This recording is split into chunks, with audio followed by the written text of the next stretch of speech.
Good evening everyone, I'm Morgan Smith from Glee Books. On behalf of Enviro Books, the publisher of Overloading Australia, I'd like to welcome you all here tonight to the launch of the book by Mark O'Connor and William Lyons, who can't be here tonight.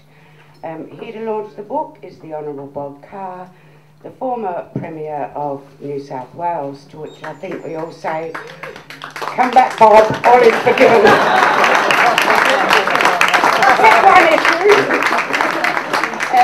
Please welcome Bob Carr. Thank you, ladies and gentlemen. Great pleasure to be with you. In my book, My Reading Life, which I know you've all read, I talk about seeing Paul Ehrlich on Australian television in 1970, August 1970. Who can remember Ehrlich's visit that year? Yeah, he was on Monday Conference, and he was very, very strong. And for me, he was someone bringing together all the evidence emerging in the world around us and relating it to one underlying factor, and that is the unsustainably high rate of growth in the world's population. And who can say Ehrlich was wrong? He was talking about this in 1970. And what has happened in the years since 1970? We've gone from having 3.5 to 6.6 billion people on this planet. Who can say Ehrlich wasn't what I describe him as, in my reading life, the prophet? I said the prophet has spoken. And the linkage, I'm sure you all understand, is this remorseless rate of population growth, this small planet, and a doubling in the human population in that fantastically short period, 1970 to 2008. It's been a shock, it's been a trauma for the planet, a doubling in the human numbers. There are a lot of echoes. I was honoured to see Paul Ehrlich. In fact, it was a memorable day, November 4 last year, the day Barack Obama was elected. The only thing that could have persuaded me to have taken time away from the TV sets recording what was happening in Ohio was the honour of introducing Paul Ehrlich at Macquarie University, where he spoke about his latest book. What Mark does in this book is relate those broad population arguments, the fundamentalism of population growth, the fundamental importance of population growth to this planet. And he disposes of this persistent myth in Australian history that we are an empty space just waiting to be filled up, that we are really comparable to the United States.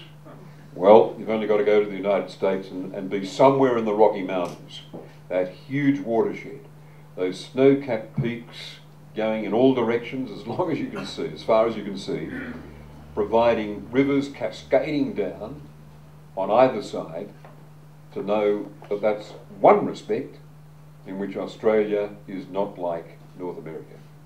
And then there's the depth of the soils. Our topsoil blows away. In America, the topsoil runs very, very deep. We see ours blown out to sea, as you say. And the mighty river systems off the watershed of North America are grudging streams. That's what they are, by comparison with rivers like the greatest, the Mississippi, in the United States. I sometimes surprise audiences by saying you could take all of the Australian rivers and put them into the Mississippi, and America would not notice the difference. That's how grudging our streams are. And we nonetheless had this silly view that only began to be challenged in the 1920s, that we could be filled up, that our history would echo that of North America. And the funniest part of the book is where Mark describes the famous Australian entrepreneur, William Cole, the author of Cole's Funny Picture book, who said, around about the time of the First World War, that irrigation would turn our barren soils into rich soils, and rain, he posited, always follows agriculture. Well, these are two propositions that have now been tested, and they don't work. Their mythology. Megan Armstrong, the former leader of the National Party in New South Wales, told me recently that he was in an area where I think 20 or 30 years ago, you could look out to the horizon and there was no agricultural activity there. And we laid out farms on that space.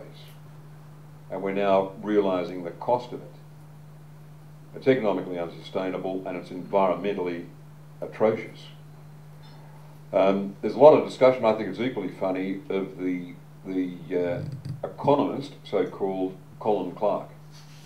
He took on Paul Ehrlich in that Monday conference exchange in 1970, and he argued that the world didn't have a population limit, that we could all live in the densities that characterise Holland.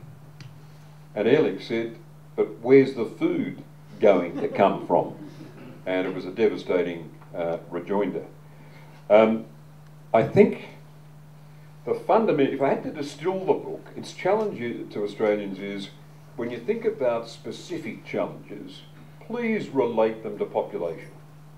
I was, years ago as Premier, I went to the Ku-ring-gai, and I was actually launching a book, my own book, in a little hall there. And some very nice demonstrators came along. They were a delight to deal with. They came in with their placards. They said, no high rise in Ku-ring-gai, Mr. Carr. And I said to them, let's sit down and have a talk about this when the speeches are over. And I sat down and I talked to them and I said, Sydney's got a population approaching 4.5 million. The national government takes no account of the pressures on the states. This was a coalition government at the time, and ramps up immigration. Sydney attracts 40% of the national immigration intake. I said, we're a state government, we've got to see that people are housed. If we didn't take rezoning decisions to increase urban densities, the price of housing would rise and rise and rise. We can't rely on urban sprawl forever. Ku-ring-gai's got to do what Strathfield and Hurstville and where I live in Maroubra has done. And that is, along the major transport artery, provide appropriately designed, well-planned apartment-style living. I said, there's no good objecting to me. Your objections ought to go to Canberra. It's in Canberra that the decision's made to ramp up immigration. When immigration is ramped up, the extra numbers arriving in Sydney can't be accommodated in underground caverns. The city either goes out or it goes up, or a combination of the two. The fundamental starting point is population growth.